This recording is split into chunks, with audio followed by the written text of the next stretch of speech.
Assalamualaikum warahmatullahi wabarakatuh.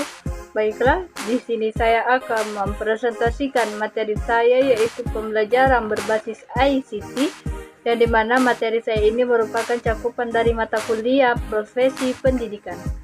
Sebelumnya, perkenalkan, nama saya Astuti dengan NIM 240206500006 dengan prodi Pendidikan Vokasional Mekatronika. Baiklah, selanjutnya di sini saya akan mempresentasikan materi saya mengenai pembelajaran berbasis ICT. Saya akan menjelaskan apa sih yang dimaksud dengan pembelajaran berbasis ICT. Pembelajaran ICT adalah model pembelajaran yang memanfaatkan teknologi secara meluas, memanfaatkan teknologi melalui dari informasi dan komunikasi, yang dimana teknologi ini bertujuan untuk sebagai alat bantu dalam proses belajar dan mengajar, baik itu dalam tingkat SD, SMP, SMA, bahkan perguruan tinggi sekalipun. ICT ini mencakup dua perangkat, yaitu perangkat lunak dan perangkat keras. Perangkat lunak itu meliputi pembelajaran meliputi aplikasi pembelajaran, video pembelajaran, dan lain-lainnya. Sedangkan perangkat keras itu meliputi komputer, laptop, smartphone, proyektor, dan LDC. Di sini saya akan menjelaskan apa saja manfaat dalam pembelajaran berbasis ICT. Baik, yang pertama itu meningkatkan aktivitas pembelajaran. Maksudnya di sini seorang guru ataupun dosen itu mampu menggunakan aplikasi ICT dengan multimedia seperti video, animasi, dan simulasi. Contohnya yaitu ketika saya masih bersekolah di madrasah, guru matematika saya itu menggunakan sebuah aplikasi, yaitu aplikasi GeoGebra. Aplikasi ini diperuntukkan untuk pembelajaran matematika dengan konsep geometri, dengan menimbulkan animasi yang mempermudahkan kita sebagai siswa menentukan titik, jarak pada penggunaan aplikasi tersebut. Selanjutnya yaitu mempermudahkan akses terhadap sumber belajar. Bukan hanya guru atau dosen yang menguntungkan dalam pembelajaran berbasis ICT ini, namun kita sebagai siswa dan mahasiswa di sini dapat mengambil keuntungan karena kita itu dapat menggunakan sumber belajar dari manapun. Kita dapat mengakses sumber belajar seperti jurnal, buku secara online, makalah, ataupun artikel itu secara online. Semuanya berbasis online. Selanjutnya yaitu meningkatkan interaktivitas dalam pembelajaran. Di sini guru itu terkadang atau mahasiswa itu agar pembelajarannya tidak mumet atau tidak monoton seperti itu saja, biasanya itu menggunakan yang namanya kuis. Kuis ini biasa dipergunakan di dalam kuis ini terdapat cakupan-cakupan materi yang sudah dipelajari, yang sudah diajarkan oleh dosen atau guru tersebut, dan kemudian dibentuk dalam sebuah kuis. Kuis ini bertujuan agar mahasiswa ataupun dari siswa-siswa tersebut tidak bosan terhadap mata pelajaran atau metode pembelajaran yang sering digunakan. Selanjutnya yaitu mendorong kreativitas, inovasi dalam pembelajaran. Di sini contohnya itu kita sebagai mahasiswa teknik. Mahasiswa teknik itu kita itu lebih berkecimpung pada coding, pengeditan kreativitas video, dan pembuatan grafik pada gambar. Di sini sebagai mahasiswa teknik tentunya kita itu menggunakan aplikasi-aplikasi yang penggunaannya itu dapat menimbulkan kreativitas kita, sehingga kita dapat menggunakannya tidak terlalu monoton. Selanjutnya yaitu memfasilitasi pembelajaran mandiri. Di sini dalam kita sebagai mahasiswa dan siswa itu dapat belajar secara mandiri, baik itu dalam dunia, baik itu di kampus, di sekolah maupun di rumah tentunya. Nah, ketika kita belajar mandiri itu otomatis kita akan memiliki pengetahuan yang lebih banyak dan rasa ingin tahu kita itu lebih besar. Contohnya itu kayak kita itu dalam mahasiswa teknik itu kita itu biasanya belajar mandiri menggunakan aplikasi pengkodingan. Nah, biasanya itu kita menggunakan akses kode yang dimana kodenya itu awalnya dosen memberikan kepada kita sehingga kita melakukan pengkodingan. Nah, biasanya mahasiswa yang inovatif dan kreatif itu mencari kode-kode lainnya agar bisa melakukan pengkodingan yang lebih unik. Nah, selanjutnya di sini saya akan menjelaskan apa saja komponen utama dalam pembelajaran berbasis ICT, yaitu informasi, komunikasi, dan teknologi. Pada komponen utama pembelajaran berbasis ICT ini dibagi menjadi dua, yaitu pembelajaran lunak dan keras. Yang pertama itu kita akan menjelaskan itu pembelajaran perangkat keras, yaitu hardware. Nah, di sini hardware itu terbagi dari beberapa macam, mulai dari komputer atau laptop, proyektor, tablet atau smartphone, internet, dan jaringan seluler. Selanjutnya yaitu perangkat lunak, yaitu software, yang dimana itu contohnya itu LMS atau Learner Management System seperti Matlab, Google Classroom. Yang kedua itu aplikasi video conference seperti Zoom, Microsoft, sama Google Meet. Selanjutnya yaitu aplikasi presentasi seperti PowerPoint, Canva, dan Prezi. Yang keempat itu media interaksi seperti Habot, kuis, dan multimedia. Yang keempat itu sumber belajar digital seperti e-book, jurnal online, video pembelajaran. Baik, selanjutnya di sini saya akan menjelaskan apa saja sih model pembelajaran berbasis ICT atau Information Communication dan Teknologi. Di sini kita akan membagi beberapa macam model pembelajaran berbasis ICT. Yang pertama, e-learning, yaitu pembelajaran berbasis platform digital tanpa tatap muka langsung. Contohnya yaitu Zoom, Meet Zoom. Nah, itu salah satu contoh e-learning, yaitu salah satu platform digital yang berbasis ICT tanpa terjadinya pertemuan secara langsung atau tatap muka secara langsung.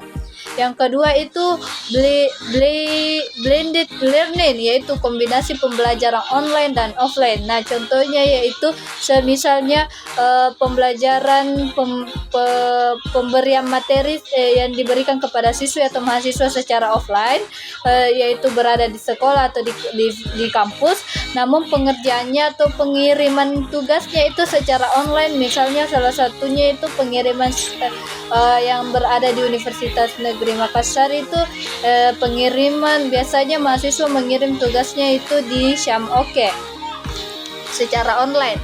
Yang ketiga itu Village Classroom, siswa atau mahasiswa belajar materi secara online sebelum pertemuan tatap muka. Nah, biasanya ini siswa-siswa diberikan tugas oleh guru-gurunya mencari materi terlebih dahulu sebelum masuk di materi yang akan diajarkan. Yang keempat itu mobile learning, yaitu menggunakan perangkat mobile seperti media pembelajaran. Contohnya itu media pembelajaran yaitu TV digital, reproyektor, dan LDC. Yang terakhir itu virtual learning, yaitu pembelajaran yang dilakukan dalam lingkungan virtual atau simulasi. Lingkungan virtual itu contohnya kayak contohnya yaitu lingkungan yang berbeda antara dosen dan mahasiswanya. Baik, di sini saya akan menjelaskan apa saja sih strategi pembelajaran berbasis ICT atau Informasi Communication dan Teknologi. Nah, di sini itu ada beberapa aspek yang menjadi strategi pembelajaran berbasis ICT. Ada 4 aspek. Yang pertama itu pemanfaatan multimedia dalam pembelajaran. Contohnya itu video, audio, dan animasi. Nah, biasanya di sini guru-guru itu lebih agar siswanya tidak jenuh terhadap pembelajaran yang menonton itu saja. Biasanya guru yang kreatif itu menggunakan animasi dalam menjelaskan materi yang akan diberikan kepada siswanya. Nah, selanjutnya yaitu penggunaan Learning Management System atau LMS untuk memanajemen pembelajaran. Nah, di sini manajemen itu artinya mengatur. Nah, di sini kebanyakan guru itu melakukan manajemen pengaturan dalam melakukan mata pembelajarannya agar tidak bertabrakan satu sama lain dan mengatur bagaimana strateginya agar pembelajarannya mereka itu tidak monoton atau hanya itu saja. Yang ketiga itu penerapan metode interaktif seperti diskusi online, forum, dan webinar. Nah, forum dan webinar ini biasanya sering dilakukan oleh mahasiswa-mahasiswa yang dilakukan oleh mahasiswa-mahasiswa yang dilakukan oleh dosennya. Diskusi online ini sering dilakukan oleh berbagai tingkat, entah itu tingkat SMP, SMA, bahkan tingkat kuliah bahkan tingkat perguruan tinggi sekalipun. Diskusi online ini sering dilakukan apabila dosen dan mahasiswanya terjadi penjarakan yang jauh. Yang keempat yaitu evaluasi berbasis teknologi seperti ujian online dan kuis interaktif. Nah, hal ini biasanya dilakukan oleh dosen-dosen atau guru-guru kreatif melakukan kuis interaktif. Kuis ini tidak jauh berbeda dengan materi yang diberikan sebelumnya, namun siswa dan mahasiswa dapat bekerja dengan efektif dan bersenang-senang. Ujian online ini contohnya biasanya dosen atau guru-guru itu menggunakan web untuk melakukan ujian berbasis online. Nah, selanjutnya itu kita akan membahas apa-apa saja sih yang menarik dalam pembelajaran berbasis ICT atau Informasi Communication dan Teknologi. Hal-hal yang menarik itu dapat membangun interaktif dan menyenangkan. Hal ini sering dilakukan oleh dosen-dosen dan guru agar membangun kreativitas setiap siswa dan mahasiswanya. Contohnya itu menggunakan biasanya guru itu atau dosen ketika ingin melakukan ujian itu, contohnya seperti ujian akhir atau mereka melakukan kuis itu menggunakan game. Nah, aplikasi yang sering digunakan yaitu Hot, Quizzes, dan Mentimeter. Hal ini memudahkan setiap mahasiswa dan siswa-siswinya itu belajar lebih menyenangkan dan efektif. Selanjutnya yaitu kedua, mengapa interaktif dan menyenangkan? Karena adanya fitur simulasi dan animasi yang membantu memahami konsep yang sulit dengan lebih mudah dimengerti. Nah, biasanya dalam fitur game ini menyediakan semua animasi semua materi-materi dalam pembelajaran yang sudah dipelajari dalam berbentuk animasi. Yang ketiga itu mengapa? Karena pembelajaran berbasis augmented reality dan virtual reality memungkinkan siswa belajar dengan cara lebih impresif dan berimajinasi. Yang kedua itu pengaksesan materi bisa dilakukan kapan saja dan di mana saja.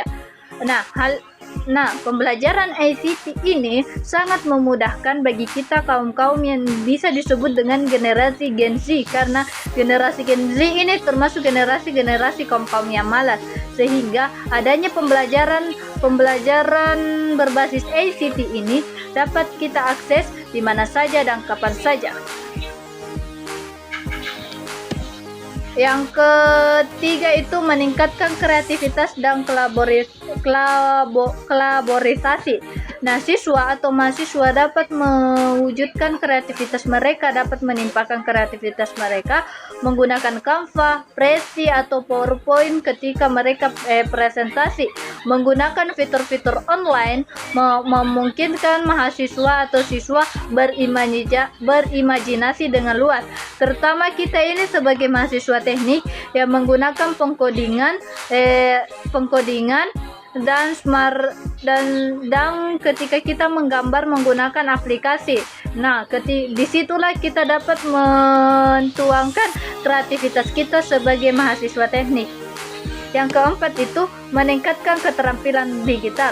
Di sini selain membantu guru dan dosen untuk meningkatkan keterampilan digital mereka, di sini juga membantu siswa dan mahasiswa untuk lebih mahir dalam menggunakan teknologi yang semakin berkembang hingga saat ini. Penggunaan teknologi yang biasa sering digunakan yaitu software seperti Microsoft Office, Google Workspace, dan berbagai tools digital lainnya.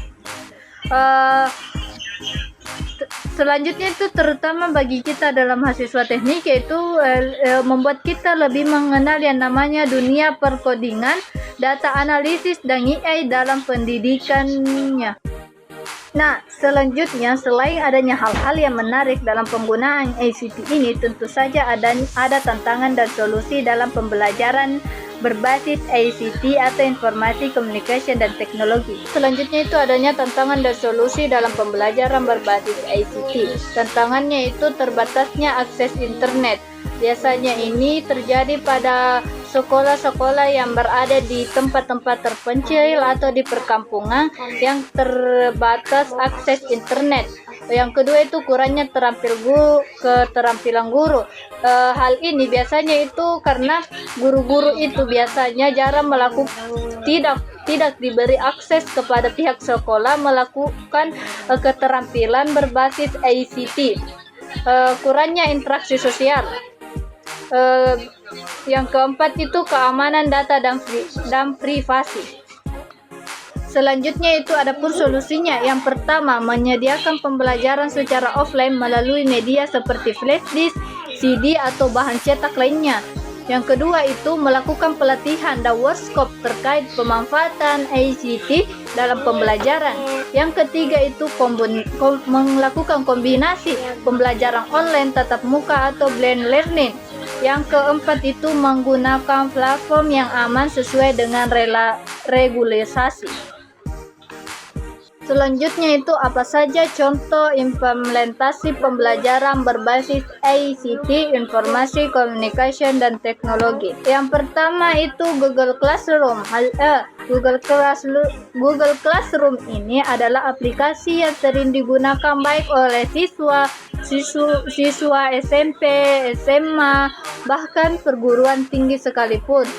Yang kedua itu Microsoft pembelajaran daring atau Zoom. Nah, biasanya ini dilakukan oleh mahasiswa yang apabila ketika mahasiswa tersebut dan dosennya terjadi penjarakan.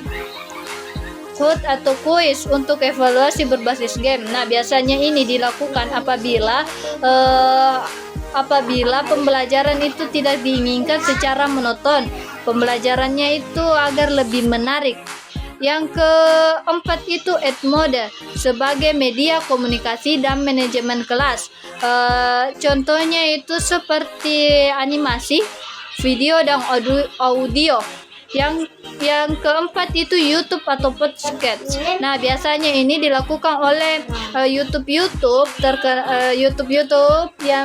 yang biasa melakukan podcast itu, yaitu orang-orang yang memiliki pemahaman tentang pembelajaran dan ilmu yang berbasis ICT. Baik, itulah tadi penjelasan materi saya, yaitu pembelajaran berbasis ICT yang mencakup dari materi profesi pendidikan. Mungkin cukup sekian penjelasan materi saya. Semoga dapat dipahami. Kurang dan lebihnya mohon dimaafkan. Wassalamualaikum warahmatullahi wabarakatuh.